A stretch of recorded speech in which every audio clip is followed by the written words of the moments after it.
Hi, this time I wanted to talk about how to potentially eliminate those moments of dead silence that occur when you are playing a tabletop role-playing game as a one-on-one experience, that is, one game master and one player, or a player controlling a player character. Because in a typical tabletop RPG situation, when you have several players controlling several player characters, they are constantly interacting with each other in character, in the best of scenarios, of course. So maybe they have approached this dangerous adventure site and they are going to be like, how are we going to make our way into this place? And some other player could say, I know, let's have this psionicist use his mind projection ability to scout the entrance. And the psionicist is going to be like, what if I get captured? Maybe there is some sort of effect that traps my consciousness within that place. And they could be like, well, if you take too long, we will enter and rescue you. And so back and forth within character. And you don't have that when it comes to a one-on-one experience. The game master describes the situation, the site, the encounter, whatever. And depending on the urgency, that is, there is no hurry, maybe the player is going to be like thinking what he or she is going to do, and maybe he looks at his character sheet and he's like thinking what he can do in that situation. So there are those moments of awkward silence.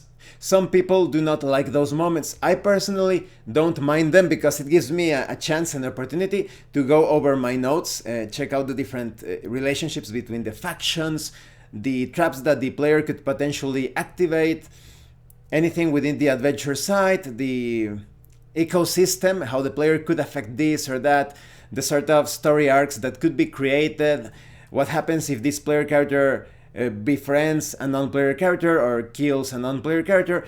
So it gives me time to come up with the logistics for that particular scenario or adventure. But like I said, there are people that do not like those moments of silence. So here are my two solutions.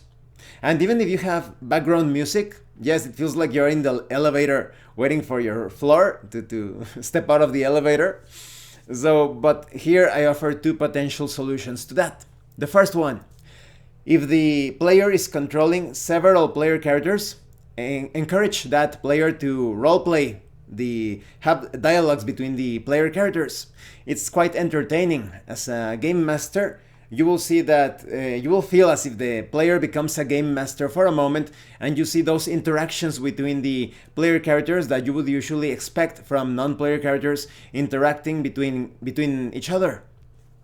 So yes, the same dialogue that I mentioned of the adventurers deciding how they are going to take on that adventure site, about using the psionicist to scout the entrance and all of that, that could happen, but with a single player role-playing as the different player characters. And some players really get into that. This has happened sometimes spontaneously in the games that I have I have played across the years.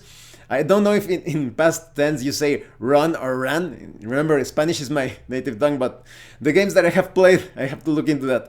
And as a game master or referee, sometimes, or judge, it happens in Dungeon Crawl Classic situations when you have a single player controlling several player characters. It usually happens, you don't have to tell the player that they are actually role-playing the different player characters as if they are having that dialogue or interaction between one another. But what if you are controlling, that is, the player is controlling a single player character? In that case, I recommend that you emulate the fantasy novels, the good fiction novels out there of fantasy. Sometimes they describe the thought process of the player, the character, the protagonist. So the player could be like, Thrankar ponders about how he's going to make his way into this ominous hole in the ground. He doesn't want to leave behind his shield, he doesn't want to put his shield away in order to pull out his lantern or his torch, but surely within that hole there are no fluorescent fungi or perhaps magical crystals that can light the way. So he decides to sacrifice his defense by pulling out his lantern, preparing his blade, and on he goes into the dark hole. So that creates an awesome classic fantasy narration, or high fantasy or low fantasy, depending on the genre or subgenre. It creates a very colorful description of what the character is doing, and not necessarily in the standard roleplay fashion wherein you are describing what your character is doing. In this case, you are actually describing the thought process of the character, of the protagonist. So those are my thoughts on ways on how you can eliminate this dead silence in one-on-one situations. I would love to know your thoughts about this. Do you have some other ideas on how to eliminate those dead silence moments? Maybe you have some interesting one-on-one experiences to share with us. Please let us know in the comments section. And like I said, personally, I don't mind when the player goes silent. I have the chance, like I said, to go over my notes and plan things ahead for the scenario or adventure. Either way, I would love to hear your comments. Any comments or questions, please let me know. Thank you for watching my videos, and thank you so much to those of you that are going the extra mile to support the channel. If anyone else wishes to further support the channel, the information on how to do that will be in the description below.